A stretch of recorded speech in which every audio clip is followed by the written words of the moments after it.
Well, even though the calendar says April, Mother Nature says summer this week. Welcome to this week's edition of the Climate Friday newsletter. We're going to be talking about this exceptional April warmth, how likely it is, and is climate change playing a role?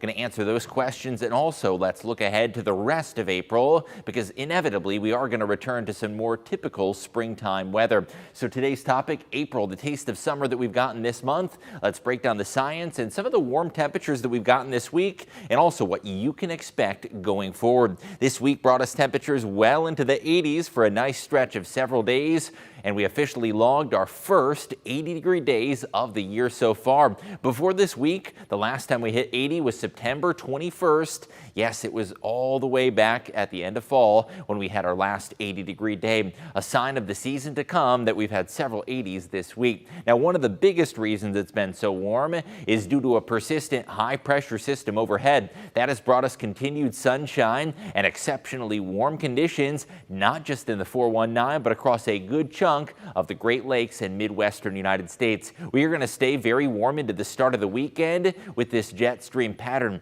However, there are changes coming our way. Look off to the north and west. A cold front is finally going to bring a big-time drop in temperatures. Those orange colors across the Midwest, those show you temperatures above average, but the blues coming in from the northwest, that is a chilly spring feel that's going to be here by Sunday into Monday, and a big-time drop in temperatures as we say goodbye to the warmth and say hello to some more characteristic chilly springtime weather. April warmth, it really started to kick into full gear on Wednesday. That is when we hit 83 degrees with a summer feel outside. This week brought us several days that were near record levels. Wednesday's record officially sits at 85 degrees. Many of you may remember 1977. That was an April that brought unusual warmth. 85 is the record. 83 is what we officially checked in at. Looking ahead towards Thursday, we got up to 85 degrees and the record high was 87. That came from back in 1941. So yet another day near that record level. Comparing the full week of temperatures, boy, we came close to several records on a number of occasions.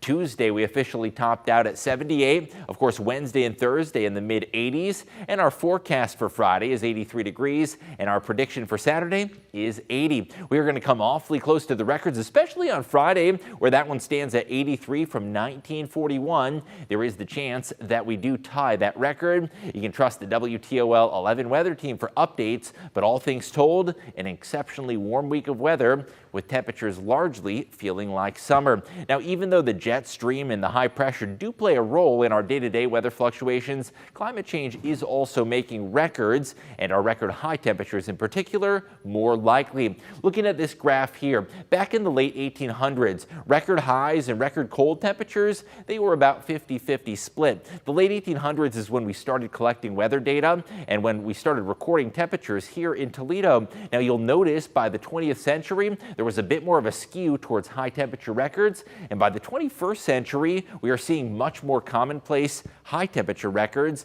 but as far as the record cold, well, we don't see that quite as much. In other words, record warmth is getting more common, record cold is becoming less common as we skew towards the mild weather. Now, the summer feel continues into the start of the weekend in that WTOL 11 weather forecast. A summer feel dry and very warm with highs in the 80s. Saturday, though, could bring us some changes in the weather as our next cold front arrives. Now, it is going to be back to reality, at least for the short term, but the middle of April should still be slightly above average, shown by that peach orange color. Now, those darker oranges to the southwest, that shows you where temperatures will be well above average. What about the latter half of April? It is going to be the return to some spring-like temperature levels. The blue color across the Great Lakes, including Michigan and the Buckeye State, that shows you temperatures that will be a bit cooler than average. Our normal high for this time of year is 61, which gives you an idea of how anomalous this week of weather's been. We've been about 20 to 25 degrees above average,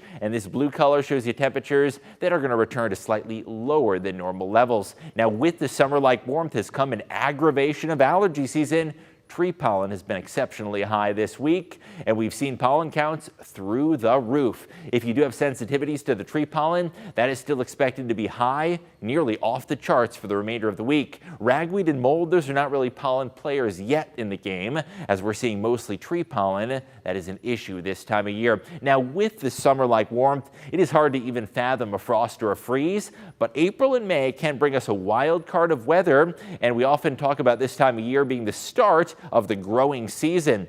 Well, don't hold your breath, because we can still see some frost. Our average last frost, and that is defined as a 36-degree temperature reading, that doesn't happen until the 8th of May, which is oftentimes why Mother's Day is considered the unofficial start to the growing season, or when planting is recommended. Now, freeze, that one is defined by 32 degrees, and that can be much more damaging to plants than simply a frost at 36. That typically happens on April 26th, so it's really not until the end of April that we are finally guaranteed to be free of a freeze. What about some historic years that brought us a very early or late frost and freeze? Looking at 1878, well, our last frost that year was April 7th. That was a very mild start to the spring season, and after April 7th, we were totally free of frost for the rest of the year. Of course, that's more of an exception than a rule. Some years we see frost well into the month of June, and in 1972, it wasn't until June 11th that we were finally free of frost. Now, what about freeze? Remember, that's defined as a 32-degree temperature reading.